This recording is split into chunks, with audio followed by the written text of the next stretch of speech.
This is Freedom Investor Radio, and I'm John Pearl. It hit me like a freight train when I realized there was a better way. When I discovered that I could take my future into my own hands. When I realized I could invest my way to freedom. This is what I'm working towards. In each episode of Freedom Investor Radio, we will explore the tactics and strategies used by the top real estate investors and entrepreneurs in the nation. We will learn how you can start investing your way to freedom and take control of your life. Thanks so much for tuning in.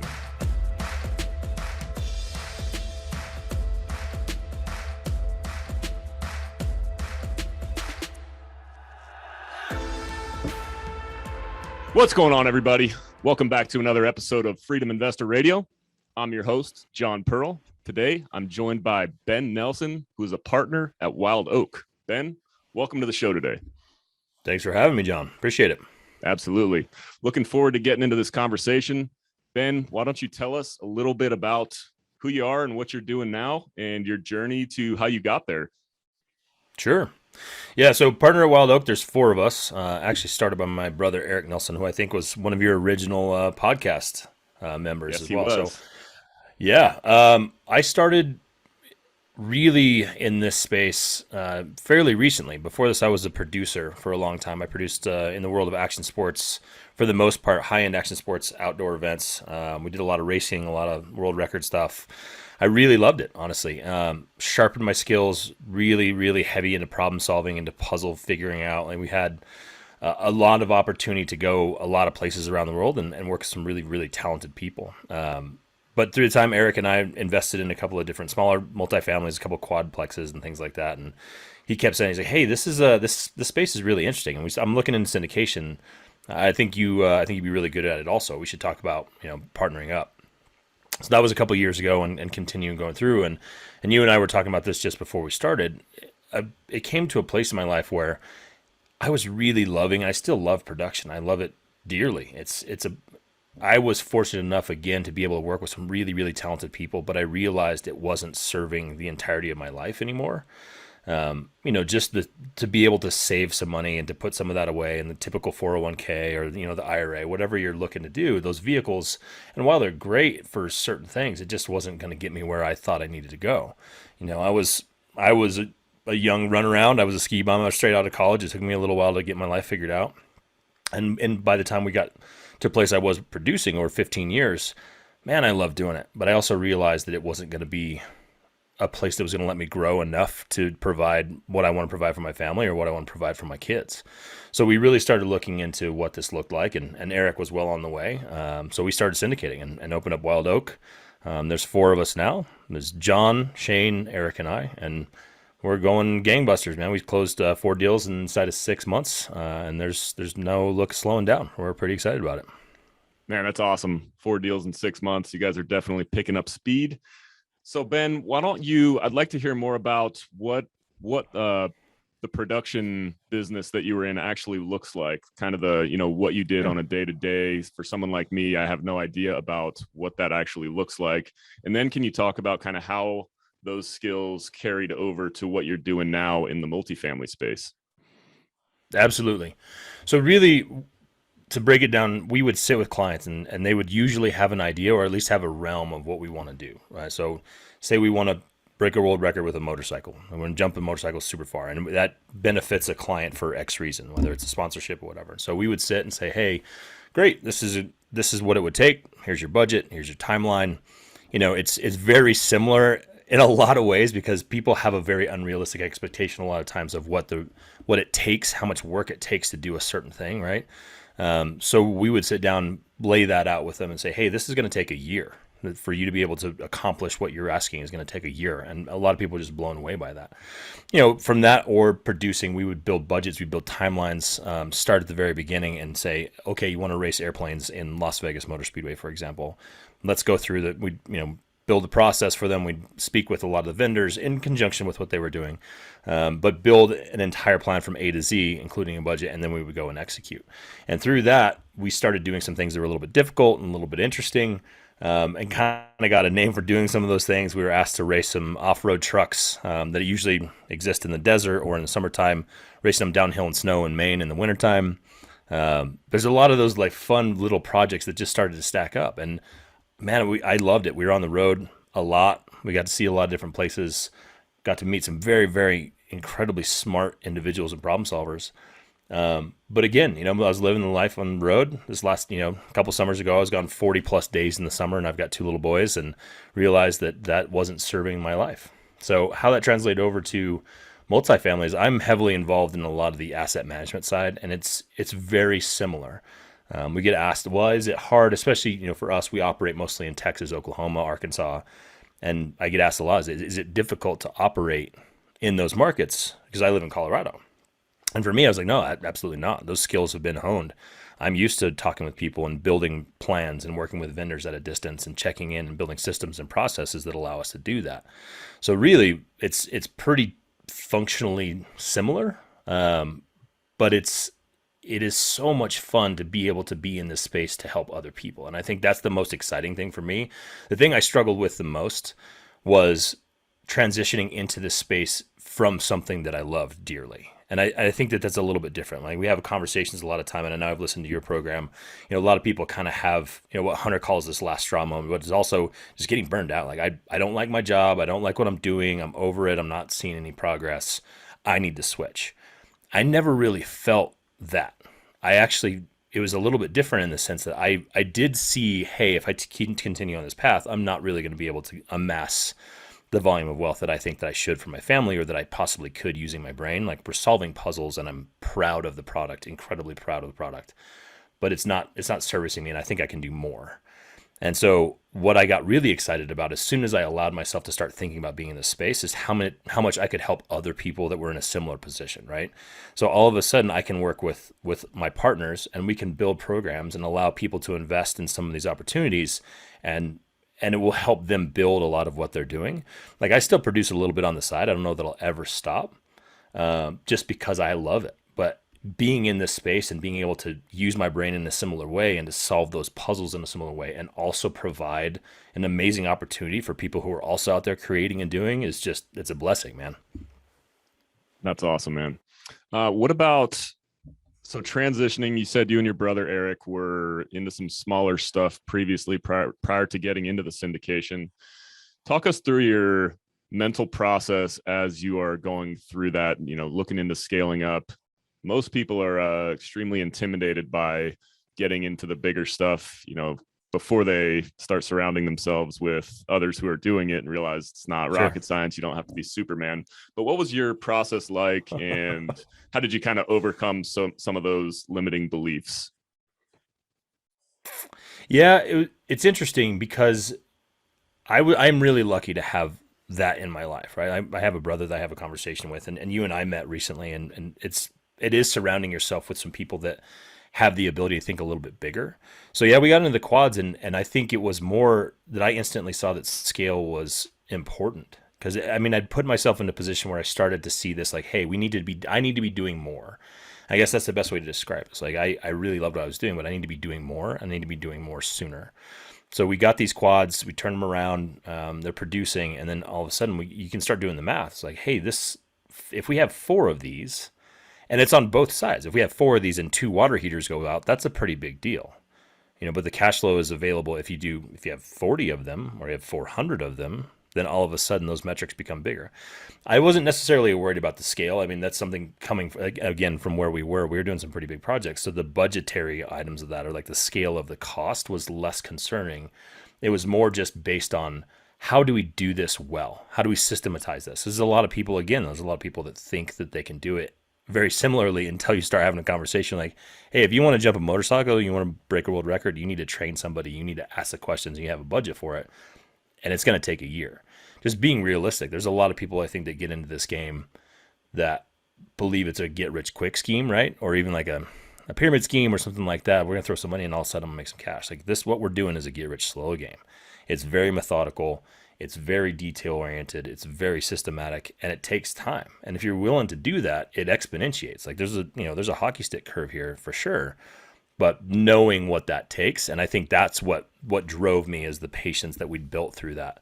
So it was definitely not necessarily a mind shift as much as it was, hey, this works and I can see how it works. let's apply all of the things that we know to this space and see if we can be really good at it. Great. So what about, inevitably in every entrepreneur's life, as they're scaling up and going bigger, there's going to be lulls, and it's going to be, it's going to be kind of defeating sometimes mentally. What are some Yeah, strategies or some tips that you've learned over the years that have kind of helped you to push through and look at the bigger picture? for sure. I mean, I think it applies not just to multifamily. It's something that I was taught very, very early on. I have a mentor that I worked with, and he told me two things very specifically. Number one is never be afraid to ask for help, and always keep promises that you make to yourself. And between those two things, there's kind of a subset of number one. He's like, never be afraid to ask questions. Is also never be afraid to say you don't know the answer to something, right?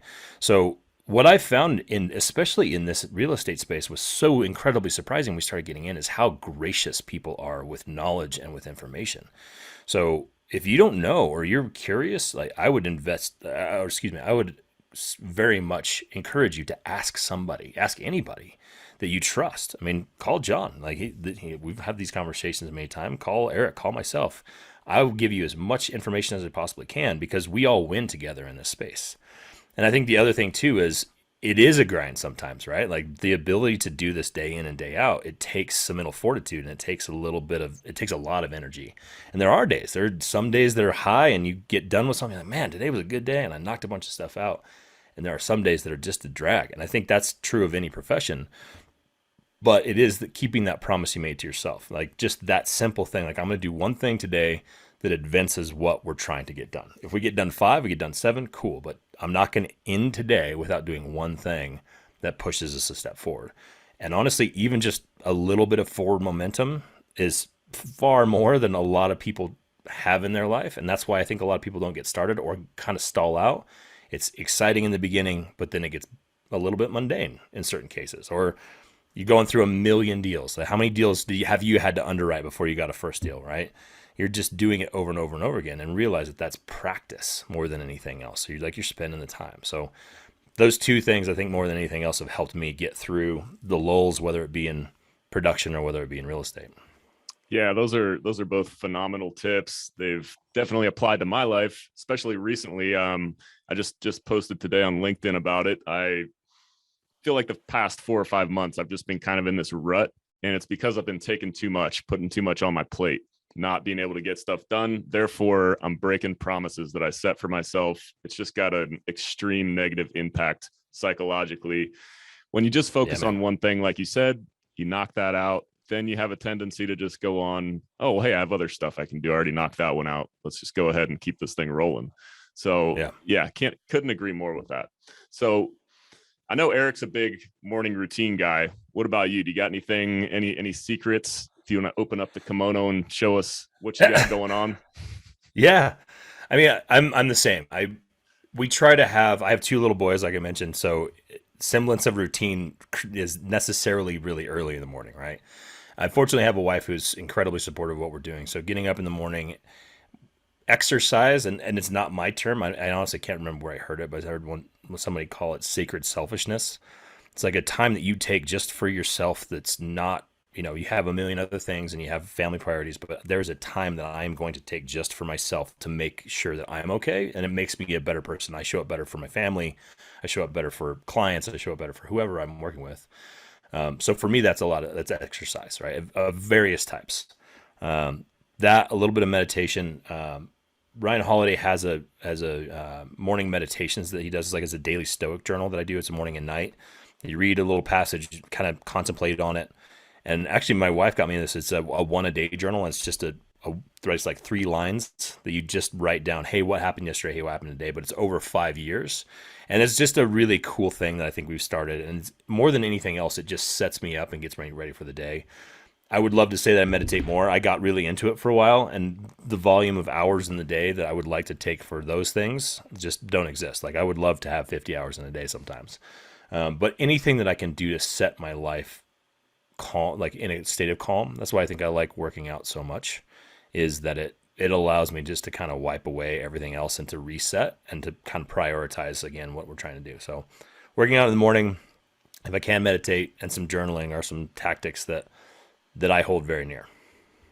Yeah, you said a couple things there that struck a chord with me. It reminds me, I'm a big Jim Rohn guy. I've probably listened to 1,000 hours, just the same audiobook over and over again. It really hits home with me. But Jim Rohn says, "You take care of you for me, and I'll take care of me for you." So Absolutely. recently, my wife, we've got 3 young kids as well, and she's got her hands full. Very gracious, but she recently found a gym that would take the kids on for 2 hours at a time.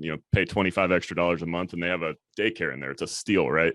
So she's Worth been it. going there and Yeah. doing that, and I can't tell you how much of a difference it makes just to get moving, get some time to yourself. And I think that Yeah. that applies to what you were saying. But also on the morning routine front, I've found that if I don't do it, like it's noticeable how much less productive I am. If I don't get the workout in, if I don't get the meditation, journal, reading, like they all have a level of how much they affect my day. But when I do get all of those things in, it's ridiculous how much more productive I am than if I don't. So Yeah, I had this conversation literally yesterday. Somebody asked me because I use also I should say I use a journal, a handwritten a handwritten day planner. So I still use calendars. I still have everything on my phone, but I will write out either the night before or the morning of. I really try to do it the night before, just to set what the day is. And really it's like your top 3 priorities. It's all your less the test, but really writing out what I'm going to do and what time mentally prepares me for what that is. And I was having a conversation with somebody who doesn't do that. A very good friend of mine. He just literally runs his life by what happens in his calendar. And I was asking him, I was like, how does that work? He's like, I just feel I'm constantly running after it. It's like that classic, like either you run the day or the day runs you kind of thing, right?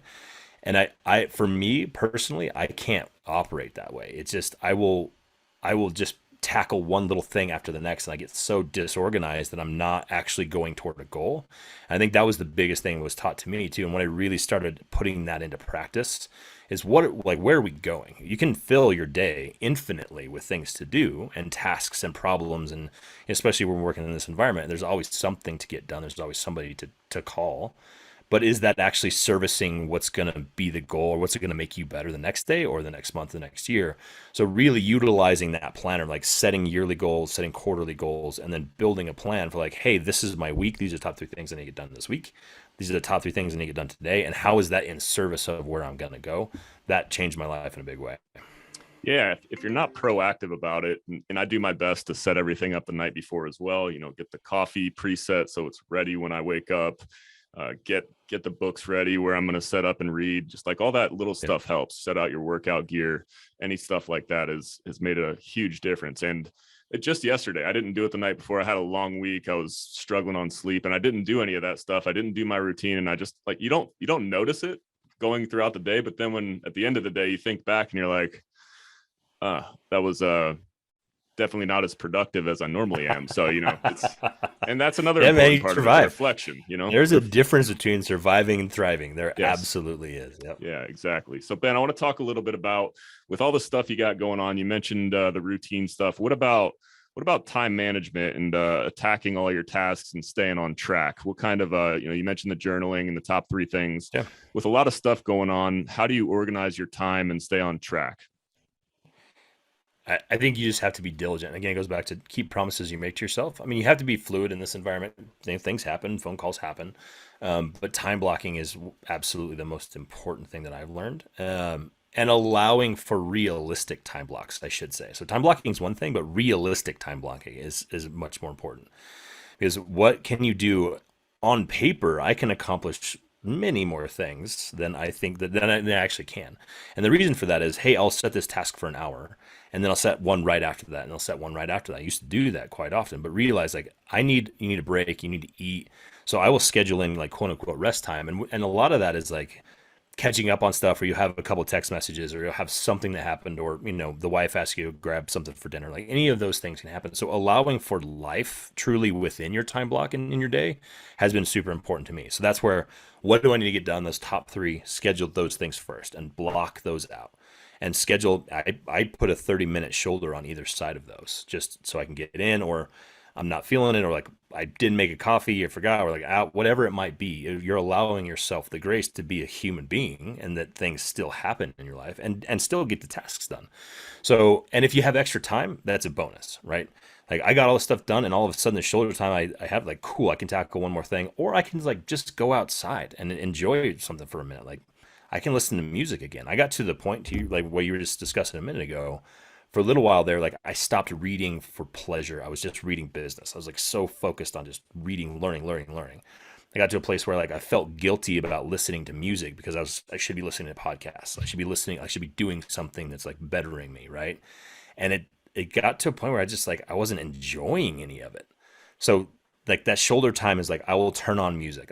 Music is a huge part of my life. Like I missed it, and so part of that is like everything in moderation. You're gonna get there. You're gonna burn yourself out if you try to run too fast. There's only so much you can carry in your backpack. Like so, just load up a moderate amount, walk the pace you need to get. You're gonna get there. Yeah, I smile so hard because that is just me in a nutshell. Like I mentioned Jim Rohn, like I'm just listening to that guy constantly, and I feel the same way. The guilt, not listening to something that's going to better, educate me or better myself personally. But yeah, the days, sometimes on Fridays, I listen to music on my, the last day of my work week, and just a different vibe gets your headspace right Heck where it yeah. needs to be. So what about let's get back to the real estate stuff. I love getting down into the mental tactics techniques, but let's get back into the real estate. What type of assets is Wild Oak focused on? And maybe tell us about an interesting deal that you recently closed on. For any big lessons learned that stick out in your mind for any of those? Oh man, every single time, every single time, and we're still babies in this game in the grand scheme, right? Like we're still riding on the coattails of a lot of people who have done a lot of work ahead of us, and we couldn't be more grateful. There's mentors that have helped us. There are people at KP'd on an original deal that have helped us. Eric and I both have a business coach that is also in the real estate game that has helped us a bunch. So we learn something every single time. As far as what looking for at Wild Oak, we're very heavy in that value add. Like I think that, like I said, Texas, Oklahoma, Arkansas, where we are by no means alone in that space. There's a lot of people looking for that. Fortunately, I think we've developed a pretty good rapport and pretty good team and relationship builders. A lot of us are really keen on why relationships matter and how that affects the ability to find some deals. So we've been really fortunate to find some stuff either off market or, through brokers that have put us in line first or near the top to be able to have the ability to gain some of these. So a lot of it's value add based. We're growing in numbers. We have, deals from 32 all the way up to a couple hundred units. If we're going to be able to do that in the future is where we're looking for. That's the aim, right? Is to get into that couple hundred unit mark. But every deal is unique. And the why behind it is really interesting. We've got a deal in San Antonio that's dramatically different than the one in Arkansas, and they work for different reasons. I think our focus is more on what we talked about before, is how are we picking things, how are we working with folks that is going to be in the best service of our investors over time. And it's not just the metrics, right? Like there's a classic cash on cash and the IRR, all those things matter, but really looking at the asset of what can we improve and the why. And especially for the residents there as well. I think we're most excited about how, and especially in the value add space, like how can we come in here, do a good job, improve the lives of the people that are living there, either already or in the future, and provide some money for our investors. If we can check all those boxes, then we know we have a deal and we feel really good about it. Like we sleep well based on our picks. It's not, we're not interested in going in and jacking up rates and keeping everything the same. And, there's some stories out there, and I'm sure you've heard some of them. There are people that can make some money. Like there's ways to make money that way, but that's not what we're interested in. So I think being able to have that standard that we hold, it's less about size. It's more about what the process is and what good can we do with this project that really drives us. Got it. Now you mentioned something I was wanting to talk about. You said you had a coach. Tell us a little bit about what mentorship and coaching has done for your career thus far.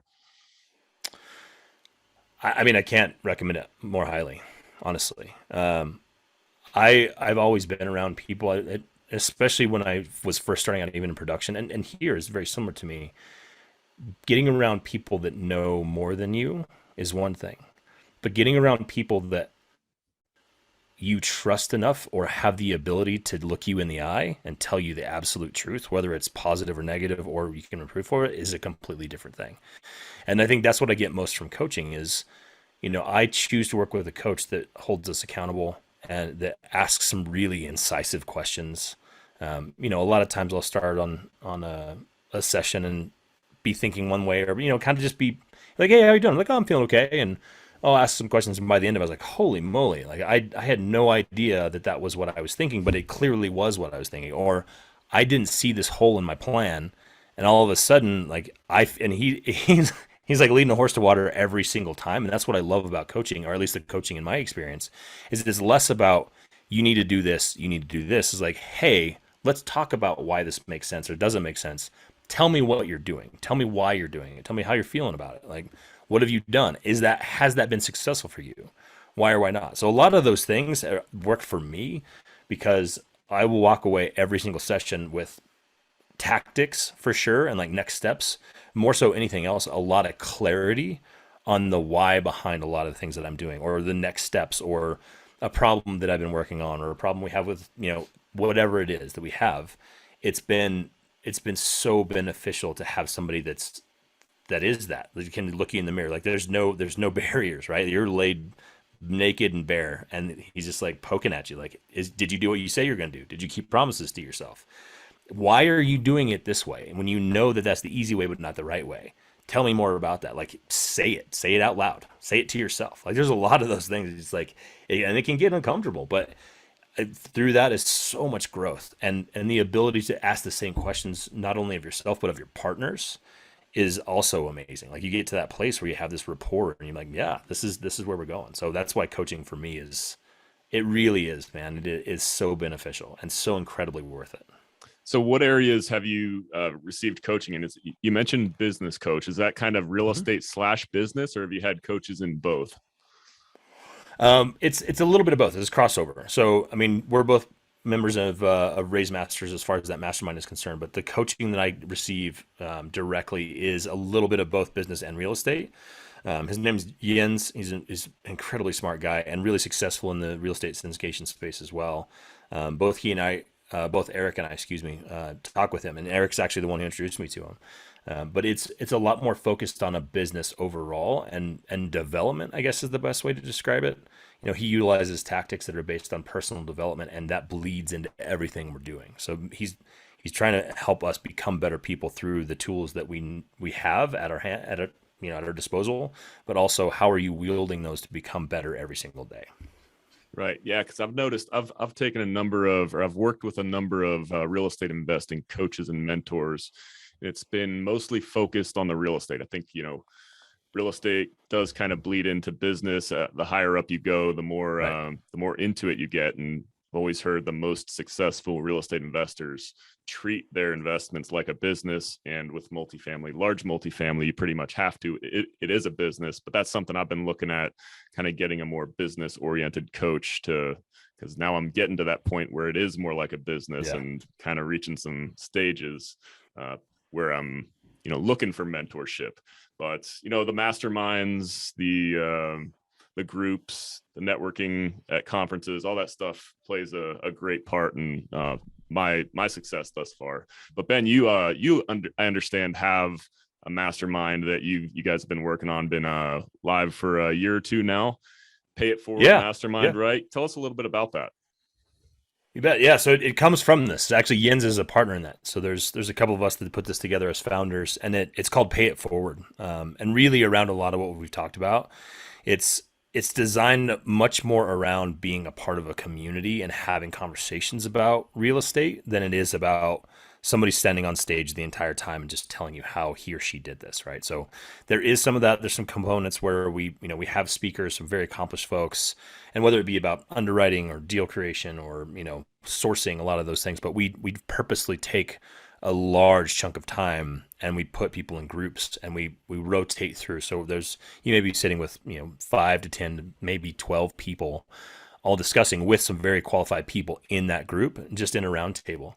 And the ability to ask questions and go through deals and to really understand the why of each of these topics and do so in a way that you can help each other. Our inaugural one was actually in March this year, and we saw such a response, mostly because people are learning, and we have a variety of people that attend. So from very, very beginners all the way through very experienced folks, and people are learning from each other because, like we discussed, multifamily is a unique space, but there are so many overlaps in business and so many tactics and so many skill sets that can be successful here and can be utilized and borrowed from other spaces. So when you have these people who are incredibly motivated, and as they showed up in the first place, sitting and talking about deals and asking each other questions, and people who have been doing deals for years are learning things from somebody who's just coming in here, but they have a lot of experience in another realm, is amazing. And so we see friendships blossom, we see business partnerships blossom.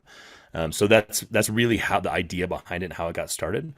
So yeah, we had one in March. It was super successful. We've got another one coming up here in October in Denver, Colorado. It'll be at the Source Hotel. But we're really excited about the concept and the idea. I agree with you. I love going to conferences. I love meeting people. What we're trying to do is just something that's a little bit different, that is based around smaller concept and really the integration of people into the programming, as opposed to just being talked at. We want people to be a part of the conversation the whole time.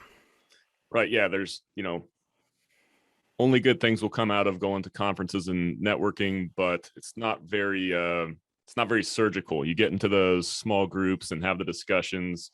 You get a beginner talking with a more experienced investor, business person. The beginner's going to learn a lot more in that setting, and the more experienced person is going to maybe realize when they're trying to explain something that maybe they don't know it as well as they think they do. And they need to go back and work on it. So, you always learn something better when you're trying to teach it to somebody else.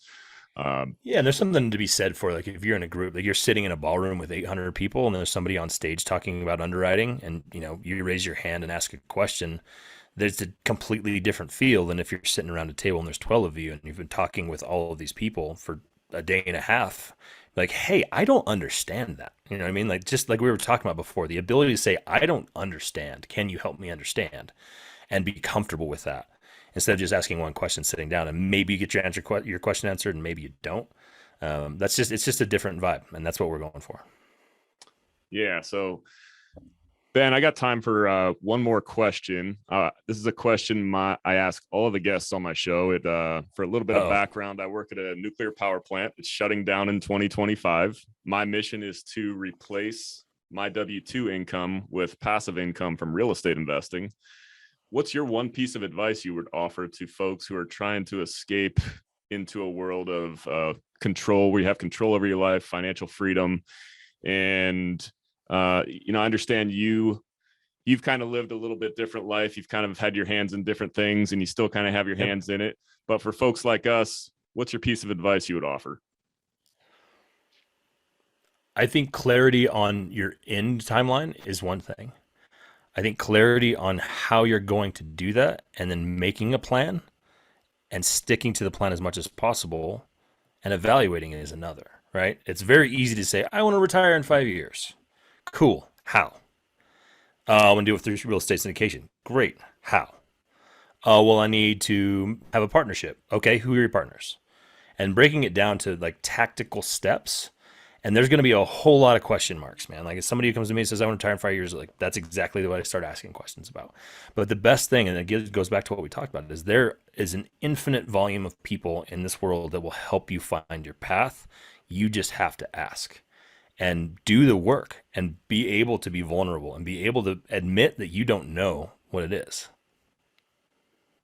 Love it. So Ben, I want you to let us know where we can find out more information about the Pay It Forward Mastermind. And if folks wanted to connect with you, where would they go? Yeah, certainly. So Pay It Forward is just payitforwardmastermind.com, all one word. You can find me on LinkedIn. You can find me on Instagram. It's bnelson_303. Or you can reach out to us at wildoakcapital.com. Excellent. All right, ladies and gentlemen, Ben Nelson, thank you very much. Thanks, John. It's great. Thank you for listening to Freedom Investor Radio. If you like what you heard, make sure to rate, review, subscribe, and share with a friend. Thanks again for listening.